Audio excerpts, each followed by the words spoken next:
I need to start with the part most people avoid, the part where I admit something that took me years to see. I was not betrayed by someone else. I betrayed myself. And the most painful part is not that it happened. It is how quietly it happened. No explosion, no dramatic moment, no clear line in the sand, just small decisions, small silences, small concessions. I did not notice the first time. I told myself I was being mature. I told myself this was growth. I told myself this was how adults survive.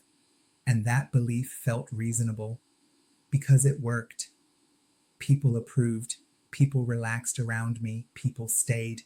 And I learned something dangerous, right? That abandoning myself made life smoother, less conflict, less tension, less friction, at least on the surface. But my body never agreed. It started with fatigue, not the kind that sleep fixes, a deeper tiredness, a bone-deep exhaustion. I ignored it because ignoring myself had already become a habit. Then came the tightness in my chest, in my throat, in my stomach, signals I explained away, stress, work, life. I kept going. I kept performing. I kept saying yes when something inside whispered no. That whisper was easy to silence because it was quiet, and silence is easy to betray. I did not feel broken. I felt functional. That is the trap.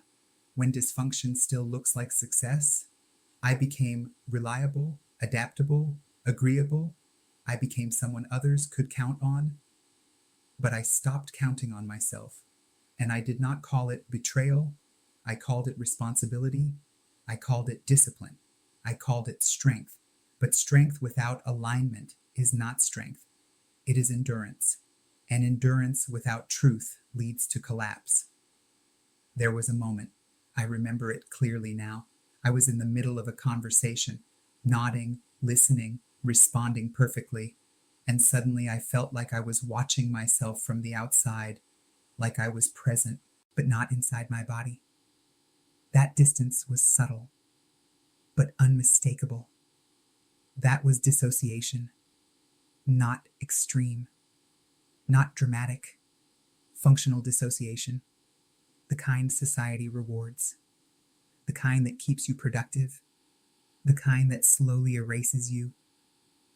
I normalized it. I told myself this is just adulthood, but my nervous system kept recording everything, every swallowed word, every unexpressed boundary, every compromised truth. The body never deletes file, it archives them, and the archive eventually demands attention. Anxiety arrived, gradually, a constant alertness, a sense of urgency with no clear threat. I told myself I needed to relax, but relaxation is impossible when your body does not feel safe with you. That realization changed everything. My body did not trust me anymore because I taught it that its signals would be ignored. I stopped asking, "What is wrong with me?" and started asking, "Well, where did I leave myself?" That question cut deeper than any diagnosis. The answer was everywhere. In relationships I stayed in too long, in roles I played too well, in decisions I never questioned. The silent betrayal was not one choice. It was a pattern of self-abandonment disguised as adaptation. Adaptation is not always intelligence. Sometimes it is fear wearing a clever mask.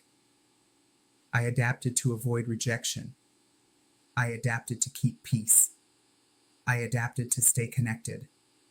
But connection that costs your authenticity is not connection. It is negotiation. And the price is always paid later. My life looked stable, but felt empty. I was not unhappy. I was disconnected. Pain screams, disconnection whispers. That whisper is what this is about. I finally understood. The betrayal was neurological. My nervous system learned that my truth was unsafe. So it adapted, and I praise that adaptation because it helped me survive. But survival is not living. From a holistic view, nothing in the body is random. Symptoms are messages, and my messages had been loud for years. I tried to think my way back, but you cannot analyze your way out of self-betrayal.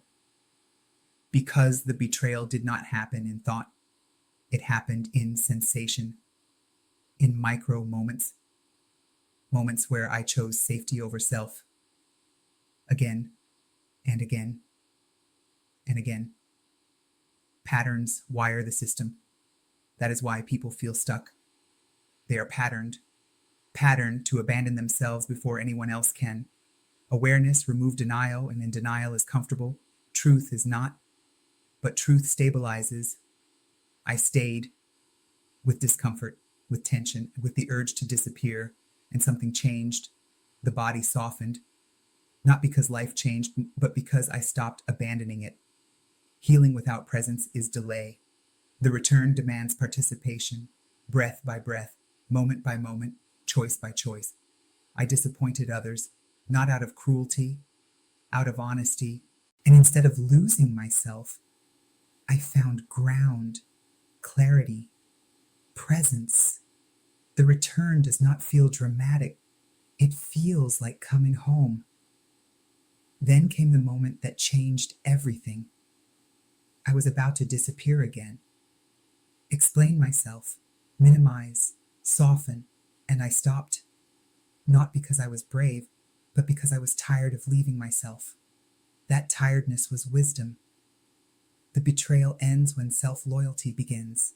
I chose myself in small moments, unseen moments, saying no without explanation, pausing instead of reacting, feeling instead of escaping.